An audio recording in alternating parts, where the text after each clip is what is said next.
So the question was posed, what is your worst moment of gluttony? What did you eat and how much did you consume?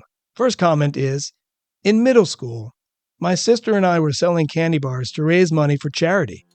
I started eating my supply and hiding the wrappers in a hole in my closet. When it came time to turn in the money, I made up a story about the money getting stolen. My mom had to make up the difference. Please note, we were crazy poor, so I can't imagine how this messed up the family budget. The place we rented had a leak in the bathroom near my room. When the landlord came to fix it, he opened the access panel, which turned out to be that hole in my closet. Candy bar wrappers poured out onto the floor. The look my mom gave me was chilling. I still think of that moment whenever I'm tempted to overindulge. I'll read one more before I get your comment. The Waffle House near me was dumb enough to run an all-you-can-eat special for $7.99. In the span of an hour, I ate 3 cheeseburgers, a triple order of hash browns, 2 or 3 waffles, a bacon, egg, and cheese sandwich, a bowl of grits, and some other stuff I forget. Literally the only time in my life I've ever eaten so much that I threw up all over the bushes outside. I mean, again, let me ask you, what are your thoughts first? These are just so good. The first one is just why it's so hard for kids to do things like that. You're going to put a bunch of candy bars in front of a kid and tell him not to eat them. Come on. I can't blame her. Listen, I get it.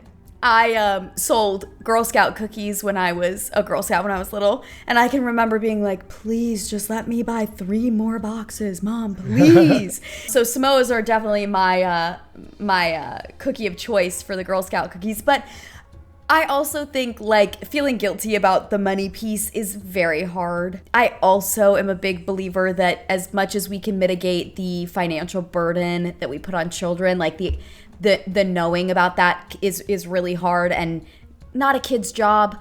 So she shouldn't feel bad about that. You know, parents figure it out and they're grown-ups for a reason and, you know, they make it work. I can imagine the way that it felt when she was realizing that the panel that they were about to open is that, like, I can imagine what that felt like. Also, just throw them in the trash. Get them in the trash. You didn't need to store them in the wall. Oh my God, yeah. So let me hit you with another one. Again, these are crazy. When I was 8 months pregnant, I went to a traditional Italian wedding, 12-course meal, family style. There ended up being only 4 people at our table, set for 8. The servers bring us our family portions. The other 3 people ate the normal amount. I ate my portion, then sucked down the remaining 3 portions of pretty much everything that was served, including 12 toasty rolls with garlic butter and 6 pieces of cake. I have never felt so gross in my life and spent the remainder of the night laying on the lawn trying to digest all that food. I have never before or since consumed as much food in a single sitting. Wow. That was the universe looking out for her. The universe said, I know you're cooking a baby, mama. Here's your universe karma. We're sat at this table set for 8 and there's only 4 of you. You're grown a human. You don't do it on the reg. I think you're fine. That's one of those things where it's like you look back and you're like, oh no.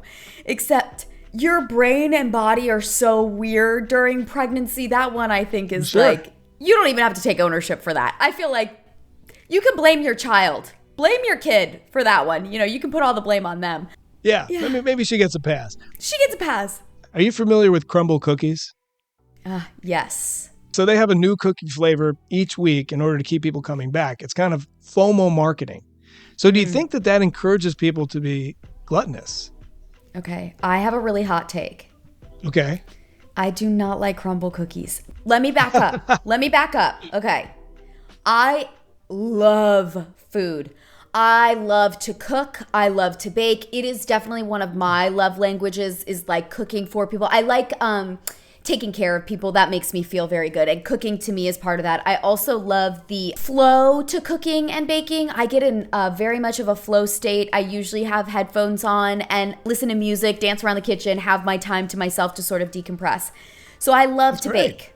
I'm not denying sweets. However, I do not like Crumbl Cookies. So I can't even understand the desire to go and eat them every week because I ate them and was so disappointed.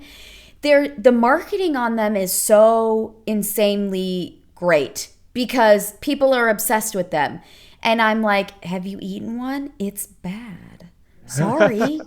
And I'm like, I can make you some chocolate chip cookies that'll knock your socks off. And I'm not saying like, everyone needs to eat low calorie and we shouldn't be whatever. But I do also think that marketing of like, you have to have this, you have to have this, you have to have this. And it's really with everything now. It's the new KitchenAid color that they reveal every year. Now you have to have this KitchenAid color, or all the new Le Creuset colors that come out that then, but I have this thing and I need another thing. And it's so much stuff. Food, stuff, clothes, trips. You don't need everything.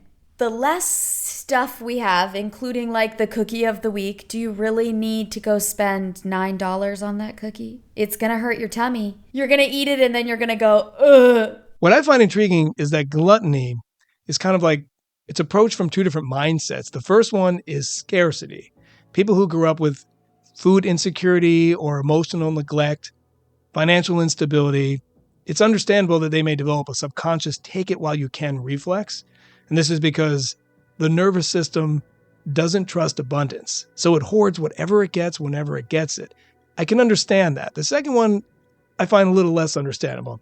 It's the mindset of entitlement. In some cases, gluttony stems from like unchecked impulses. It's people who are famous who have no accountability, or people who have so much wealth that they have no restraints. Now, I do have a personal story about this, and I'm not sure which mindset it stems from, so maybe you can help me figure this out. Years ago, I ended up in Vegas because I bought this book, How to Win at Blackjack. But while I was on this adventure, I ended up going to the Stratosphere, and I sat down at a roulette table, exactly what he said not to do, just because I like the colors. It's an intuition. Maybe I'll play, black or red. I'll see what I got. And I got on an incredible hot streak. I was making thousands and thousands of dollars within just a few hours. And with that, using, by the way, intuition, a little logic, following trends or whatever. And because I was betting so much, the casino offered me a free room, which I took. I was being really generous with the money and then the accommodations they gave me. I would like take the people at my table and get them all free lunches. Or I'd buy them merchandise, I'd get them to ride the roller coaster ride, all of that stuff. Some of that was comp, some of that I had to pay for. I went upstairs just feeling like the king of the world in this gigantic suite that was like top floor, overlooking Vegas. And I just got so gluttonous. I ordered all this stuff, and it's way too much food, by the way. But I just found myself like nibbling from here, nibbling from there, taking this, that. And I'm just like biting one and throwing like three away and biting another, throwing. And at some point I caught my reflection in the glass. In the window. It was nighttime by this time. And I swear, I could see and feel like shame beaming back at me. I felt like such an a-hole for having no appreciation for all this food and for all the privileges I was enjoying. I realized in that moment, this is not who I am. I don't want to be this guy. So the good thing was, I kind of snapped back into alignment and left the next day with whatever winnings I had left. But I had that moment where I just was feeling what a lot of wealthy people feel like, bring me this, bring me that, I'll take all. And again, we're not talking hundreds of thousands of dollars. It's just in that moment, I was just risking a lot and winning a lot.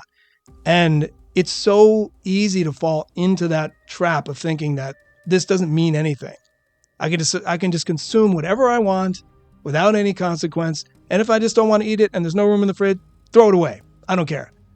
But it did bother me so much so that I was like, I really hope from now on, I will appreciate things and never just look at it that way. I have very strong feelings about gambling, and I think it's a really dangerous thing to get sucked into because it's all built by science, right? Like those casinos know exactly what they're doing.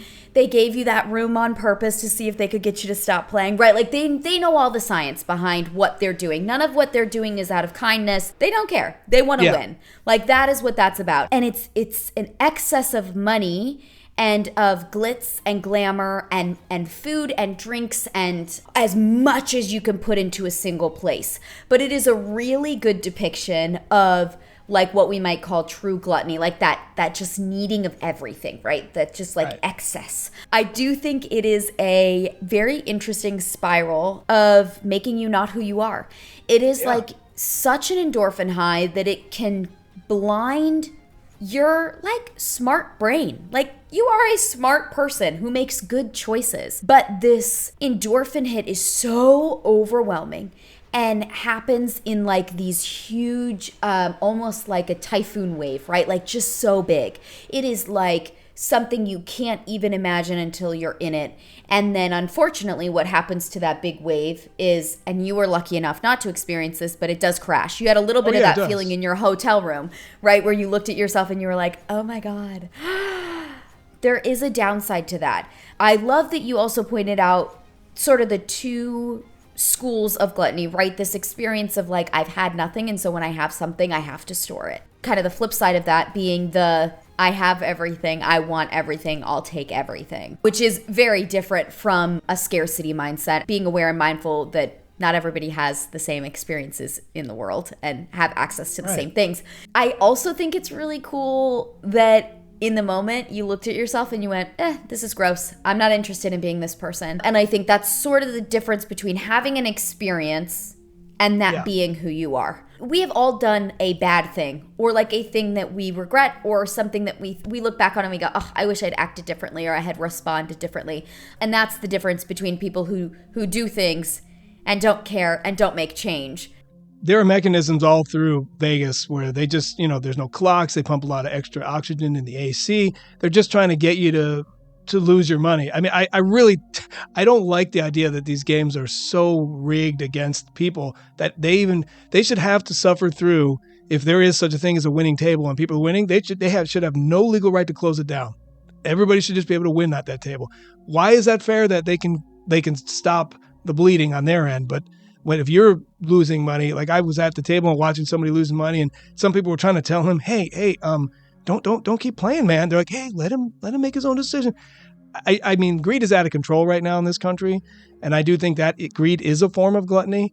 And right now, we're seeing a lot of the top 1% that used to be so charitable to people. They're just like hoarding so much of the money at the top, and that's a big problem. That's setting terrible example for other people. Yeah, and I do think when we talk about like food and money, I think are really interesting things to explore because we have to have them to live. Right. So it's not like you cannot have food and you cannot have money, right? You have to have those things.